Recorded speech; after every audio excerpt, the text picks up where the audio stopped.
10 viral knitting techniques you need to know. Hi everyone, Norman here. Today's video will be all about hands-on knitting tips and techniques that will really blow your mind.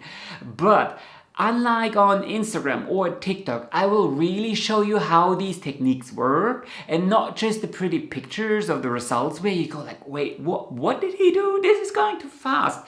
Instead, I will show you these techniques step by step. Let's dive right into it.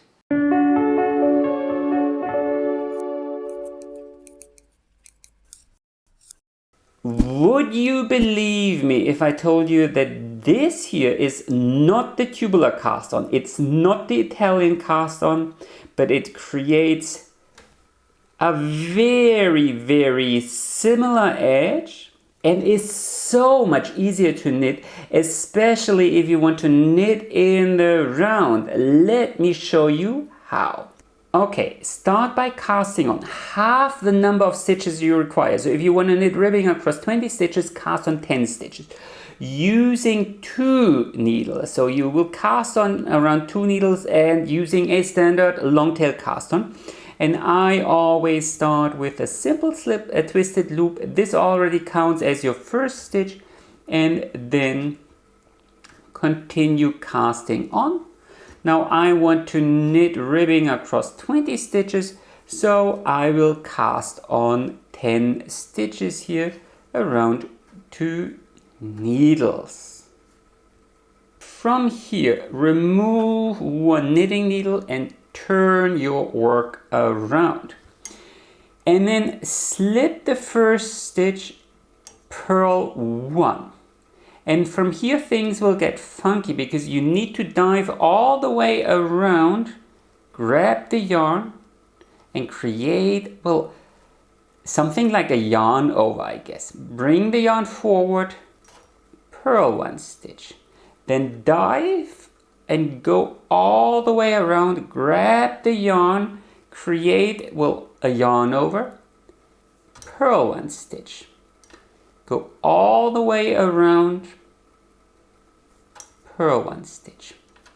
Go all the way around, bring the yarn forward and purl 1 stitch. And because you are going all the way around, that's why I told you to only cast on half the stitches you need. And that's why you also went around 2 needles, because you want this to be stretchy enough to accommodate twice the number of stitches. Okay, and there goes our last stitch. We need to purl this. Come on, can be sometimes a bit fiddly. And then you turn around. And from here, this first round is also very simple. You knit 1, purl 1, knit 1, purl 1. So always these stitches you, well, gathered from behind or below. These you purl and the others you knit. And from here onwards, you can, of course, continue in pattern. So it's just that, well, first row, or rather second pass, where you kind of need to pay attention, and the rest is super, super simple. And a couple of rows later, this will be the result. Look at this beautiful, beautiful edge. What a seamless and invisible transition this creates, particularly here on the right side. Do note that this is not very stretchy. Actually, it's not stretchy at all. I personally see this as a pro and not a con, because often when you want to use the tubular cast on, say for a sweater or the cuff of a sweater or so, then you will notice that it's just too stretchy, it flares out, and after you've worn it a couple of times, it looks all loosey-goosey. This cast on doesn't, or this variation doesn't. Here is a super smart way to join in a new color at the beginning of a row. All you need is a sharp tapestry needle. start by threading the tail here onto your tapestry needle and then turn all the way around, and then you need to pierce here right through the center of your yarn, and that's why a sharp tapestry needle is really helpful. Go right through the center of your yarn, try to split the plies and follow that course for, well, 3 inches, 8 centimeters or so, 2 through 3 inches. And then you need to pull things through. This can often be a little bit tricky. So I use my knitting needle here on one end, and then here I pull things through. This will require quite a bit of force because you created quite a bit of friction here. And then you have one loop here on this end. There's one loop here on this end and a little tail here over on this side. You can of course trim away the tail here on this side. We don't need it. We just need this loop here over on this side. And then you simply pick up your project and your new color. And then all you need to do is you need to pull that little loop here, your stitch through the first stitch and continue knitting. That's it. It's that simple. And since you pierced here right through your yarn, this is very stable, and in fact it will work for just about any fiber. So also cotton, silk, linen, whatever. It will work for every fiber. And it's perfect for all these colorwork projects where you end up with so many floats here on the back side that any traditional way to weave in the tails typically doesn't work. Or also things like, I don't know, 2-colored brioche or so, where you need to join in a new yarn or so, then this can be perfect. You will probably notice that this will create a portion in your fabric that is slightly thicker than the rest. Now for Vereil or so, I typically wouldn't worry about it. It will be utterly unnoticeable later on.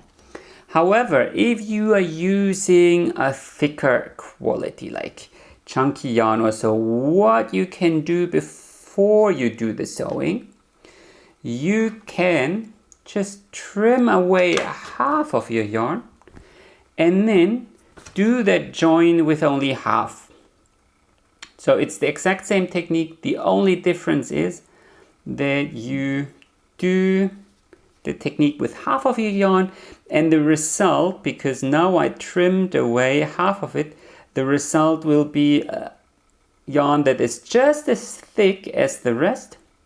So that is nice. However, you will notice, I mean, this may sound smart, but you will notice that you won't be able to do this. So if you're working with fingering weight yarn or so, you will notice that you won't be able to do this. So this won't work if you're using fingering weight yarn. I mean, well, I at least can't make it work. But with chunky yarn, so worsted weight or so and above, this actually works well. And then you can avoid this portion in your fabric that is slightly thicker. And one more tip, if your yarn is feltable and you don't actually like using a tapestry needle like this, or you don't have a sharp one, you can also just trim away half of it.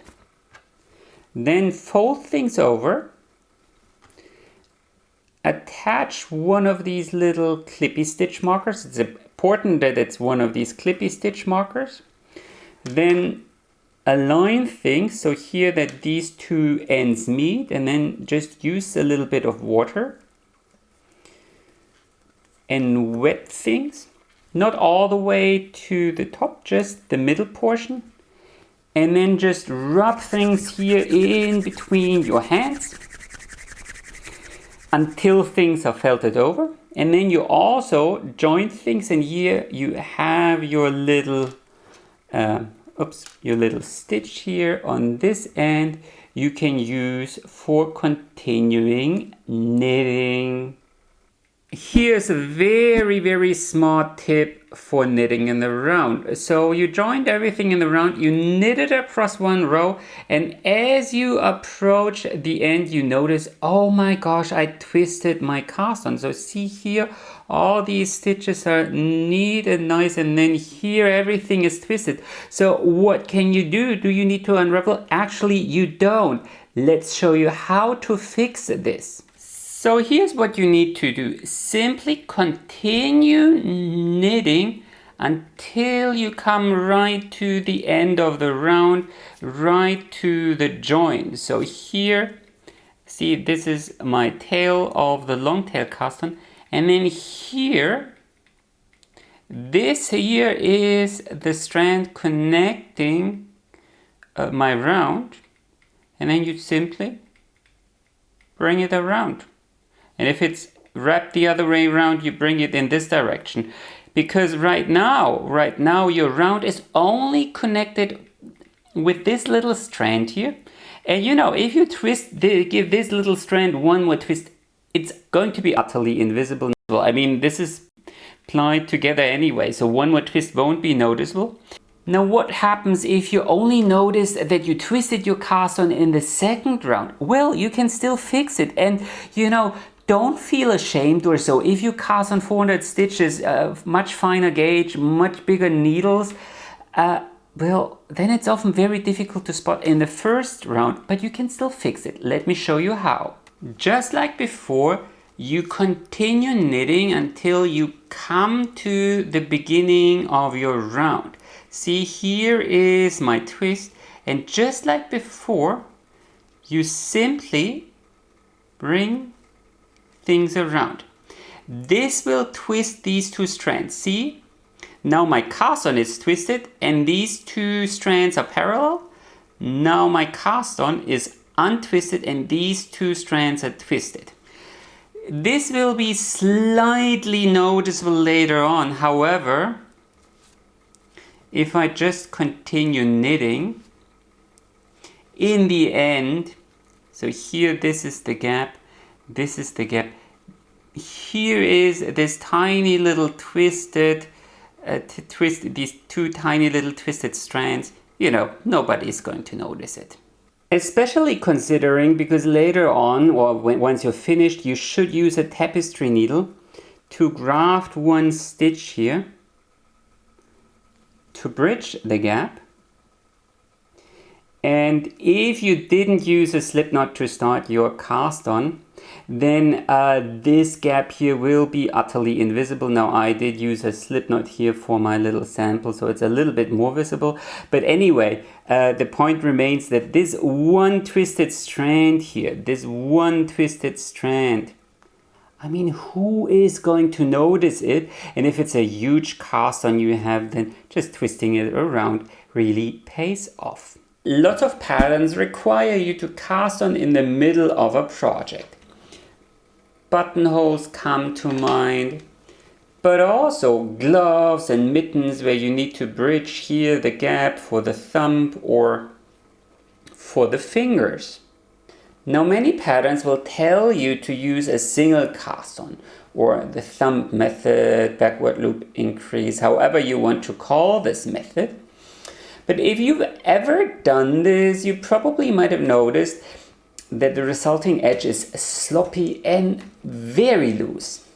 So here's a fun alternative. Start close to the tip and then wrap the working yarn around your needle tip twice and then pass that first loop here over the second and pull tight. Let's do that one more time.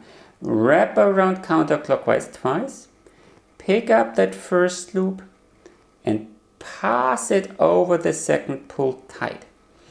So in a way, this method tries to replicate a, well, I would say longtail cast on, because you probably know that the longtail cast on creates the first row in the same breath.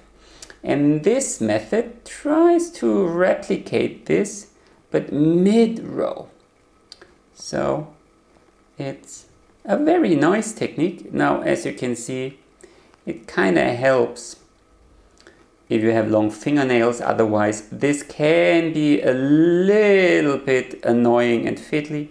I suppose you could try to help with another knitting needle, but with your fingers it's probably easier.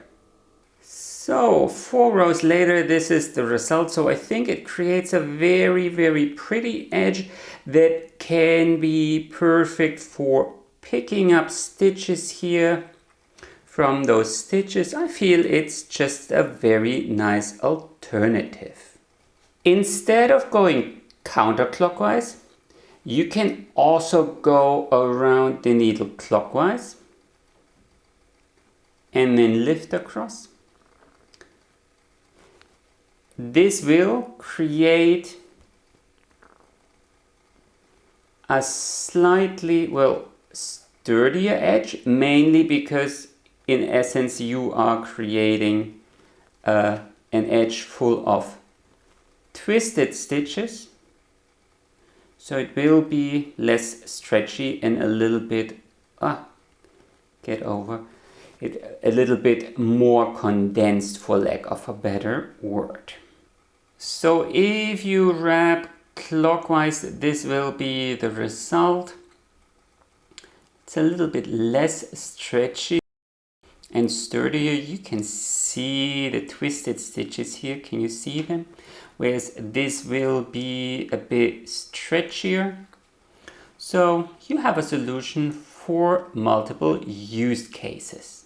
Most knitters probably learned that increases always come in pairs, in left leaning and in right leaning. So for this swatch here, I increased with make one left here over on the right side and make one right here over on the left side. And as you can see, the result are neat and nice increase line. And you can do the same with KFB knit front and back and SKL slip knit lift here, or with lifted increases, say knit left loop KLL and knit right loop KRL.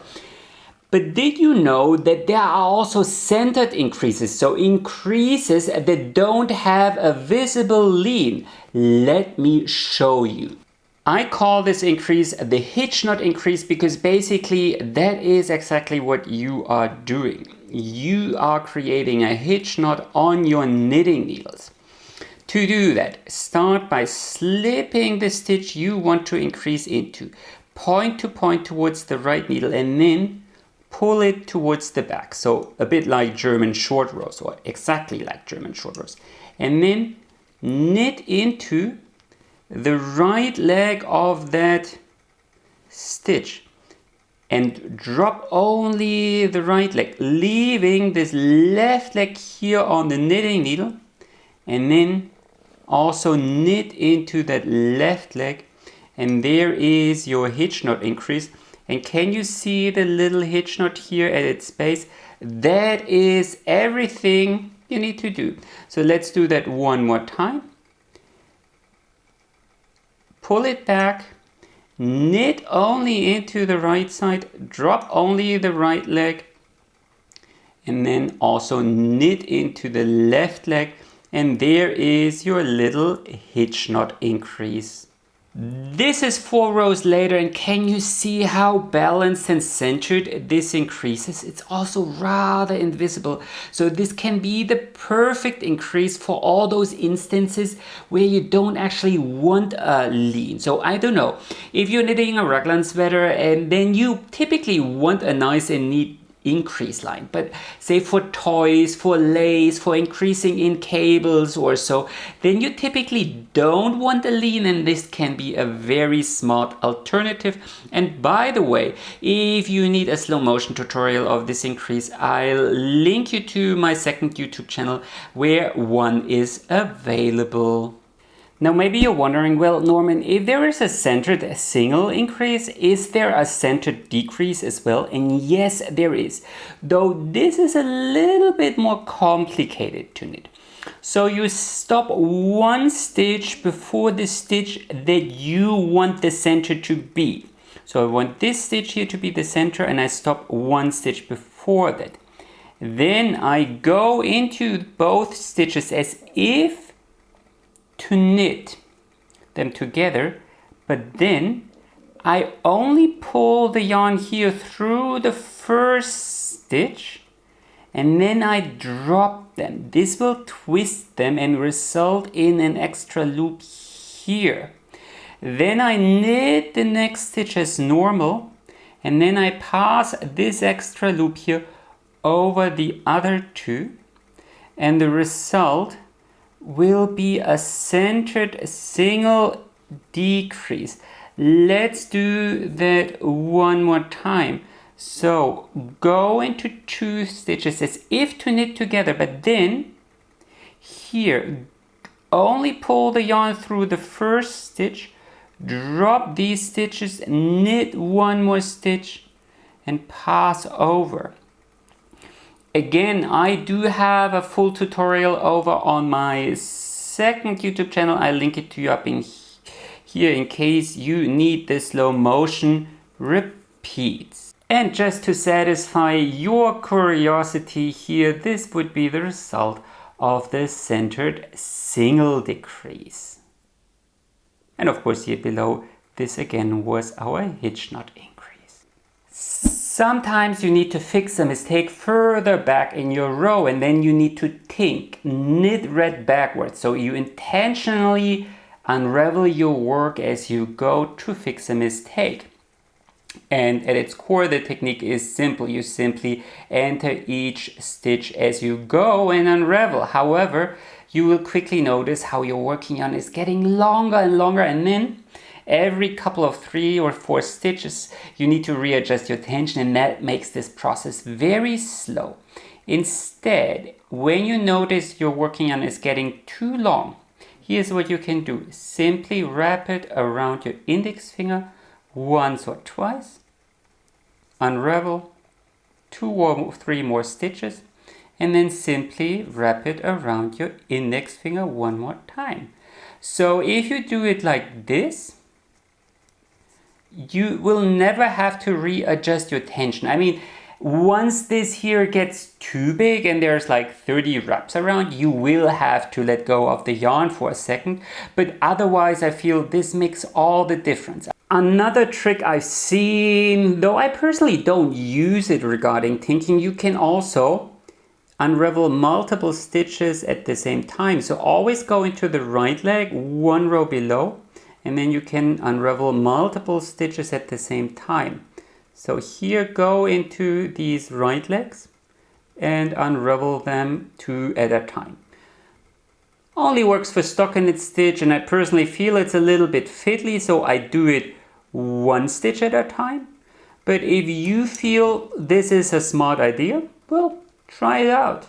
Let's show you how to achieve these perfectly sloped bind off edges next. So this is the perfect technique when you want to knit a sweater and you need to create the cutout for the arms, or a nice slope for the shoulders, or here for the collar. Then this is the perfect technique. The start of any slope bind off is super simple, because in the first bind off round or row, you simply bind off the regular way. So in my case, I'm going to start by binding off 3 stitches. And there's no special technique involved, just bind off 3 stitches. So that was 2, and here comes a 3rd stitch. And then you can just continue knitting across. That was everything here for the very first row. Now here's the trick to achieve these perfect slopes. So I'm here on the return row. These here are my first 3 bind off stitches. And now the only thing you need to remember, there's only one thing you need to remember.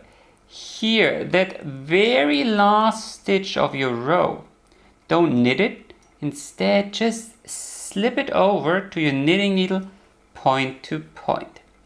Then turn around. And now, instead of knitting any of these stitches, instead of knitting them, just slip them over to your right needle and pass over. Make sure that you don't stretch out these stitches too much, and that's the whole trick.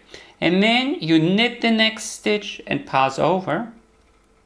And from here, you can continue binding off however many stitches you need. Now my pattern only told me to bind off 2 stitches in this row, so I will continue knitting. Oops, splitting the yarn here. Just continue knitting. So let's show that to you one more time. Slip the last stitch, turn around, and then pass these first stitches over without knitting, and then knit 1 stitch, and then continue knitting. See what we are creating here? Now in the next row, my pattern tells me to only bind off 1 stitch. So does the repeat change? Actually it doesn't. So you just slip the last stitch, then you turn around, and just like before, you pass over without knitting, and then you continue knitting. So this will just continue your slope. So you only need to stick to the repeat, slip the last stitch, and pass the first bind off stitch over without knitting it. So I finished knitting this piece here. By the way, this is just a little sample because I want to shoot a tutorial on seaming a sweater. So if you are interested, by the way, then definitely subscribe or hit the notification bell so you don't miss it. Anyway, this here is the result. Isn't this the perfect slope here? This would be the view from the wrong side. So especially if edges like these are meant to be seen, like if you knit a vest or so, then this definitely is worth a try. Picking up stitches has always been one of the biggest problems of many of my followers, especially when it comes to picking up stitches here for the neckline of a sweater. So I want to show you a super smart technique where you don't pick up stitches directly from your project, rather you create a chain of chain stitches with a crochet hook and then pick up stitches from that. Let me show you how. The actual technique is super simple. So you pierce 1 knit stitch and try to fish the yarn through. This will create a little loop, and then you go through the next stitch, fish the yarn through, and that's it. So even if you don't know any crochet, this should be easy enough. However, before you actually start picking up stitches using that technique here from your edge, take a critical look at your edge, because you will quickly notice that right below your bind off edge there are little holes. And if you pick up stitches through these stitches, then some of these holes will show. So it's smarter to go into the stitches 1 row below. So we don't pick up stitches through this hole here, rather we go here through this hole, if that makes sense. And you go, so you stay a little bit below for a neater overall finish. So let's get this chain started. Now normally this would be a seamed piece already. This isn't seamed yet. What's also very important, it's very important that you do this chain rather loosely. Don't do it too tight, because this will ultimately constrict your color. That's typically not what you want. I mean, you could, If your color is too loose, you can use this technique to constrict this. Sometimes people have problems with colors wearing out. Then this is actually also a smart technique. So it isn't only for picking up stitches, but it also helps to constrain your color. So this chain of chain stitches sort of will act like a barrier, if that makes sense, that helps you to keep your color tidy, and then you go all the way around. Once you've finished your crochet chain, take a critical look at your project. We are going to pick up stitches here from the upper half of the chain. This means in your project, everything that is below will be visible. So take a critical look at this, all these stitches, and whether there are holes visible. Because if there are, maybe undo the chain and then go into the stitch one row below. Also, if things are slightly choppy or so, maybe try to go into a different stitch, because this here will be visible. Everything that is above will be hidden later on. So to pick up stitches, here this is our last chain stitch, so just put that on your knitting needle. You always have to come in here from the back. So this is the way you would have to pick up stitches, always going here around. You will quickly notice that this is actually a bit cumbersome. So it's a lot easier to pick up stitches like so. This will result in twisted stitches. See how the leading leg here is in the back? So this is not the proper way. However, you can fix this by knitting these stitches through the back loop in the first row. So it's easy to fix that, and I just feel it makes picking up these stitches easier.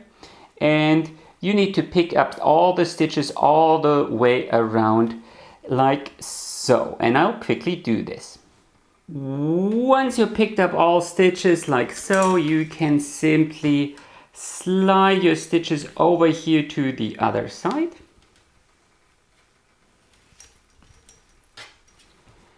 Pick up your working yarn, pick up the knitting needle you actually want to work with, and then simply knit across.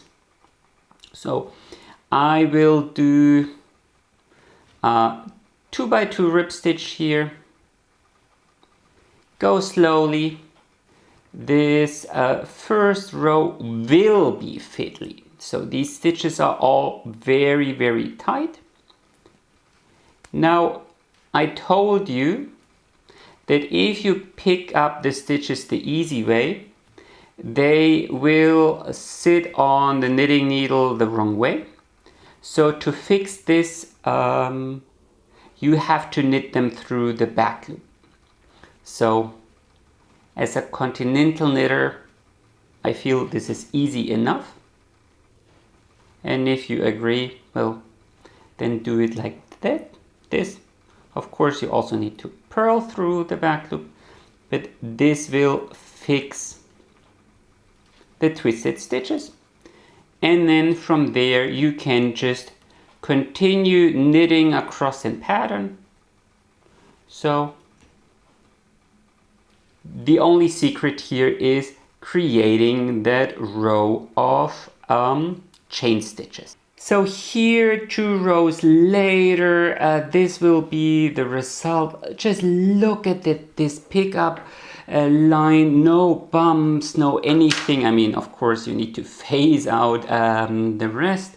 So this here would be the kind of color you can expect. Now let me show you here a real project where I used this exact pickup technique to finish my color, in this case a folded color, But just look at this. Isn't this neat? Truth be told, this is seriously the only way I personally will ever pick up stitches for a collar in hand knitting, because I just feel there is no prettier way to do this. Of course, you do end up with this one line of stitches, but since you typically transition towards some form of ribbing for the collar anyway, I don't actually think this is disturbing. Rather, it serves as a feature that frames your collar. Anyway, that's just my preference and I wanted to share this with you.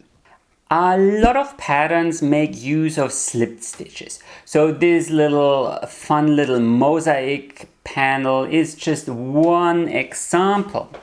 And when you slip stitches, a lot of people make one big mistake. So they slip the stitch, and as they enter, there are two knitting needles inside the same stitch at the same time, and this elongates the stitch. Let me show that to you one more time. So if you slip like this stitch here will steal yarn from the adjacent stitches, and it will end up elongated. So instead of doing that, here's how you should try to slip stitches. So do it point to point and just let it fall over to the second needle. Let me show that to you one more time. So just slip it like that. Oops, that was too much. So this avoids elongating the stitch overly much. I mean, in a way, it will happen anyway, but by just, saw how I just let it scoot over, like so. This prevents the stitch from getting all that elongated from forcing two needles into it at the same time.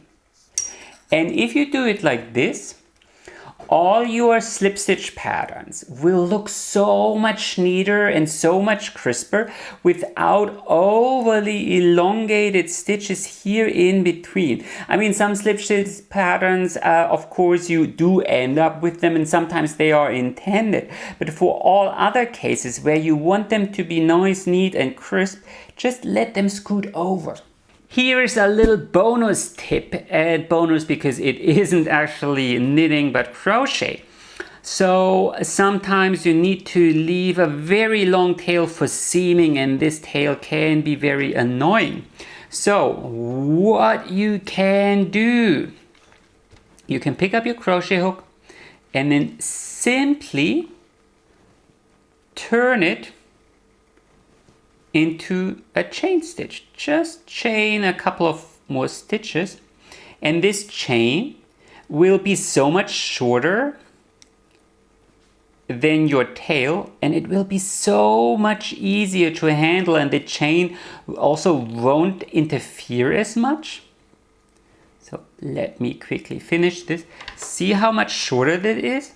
And you could even go the extra mile and then use a safety pin and then just, go through the chain 2 or 3 times and then just attach that to your hem or whatever.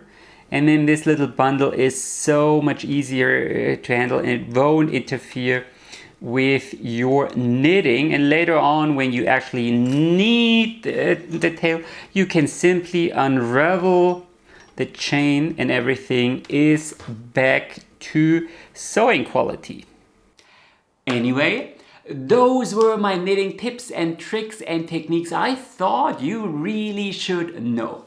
Comment below if you still have any questions, or even better, if you feel there is a technique you would like to add to this video, then comment below. Of course, like and subscribe, and as always, happy knitting and enjoy the rest of your day.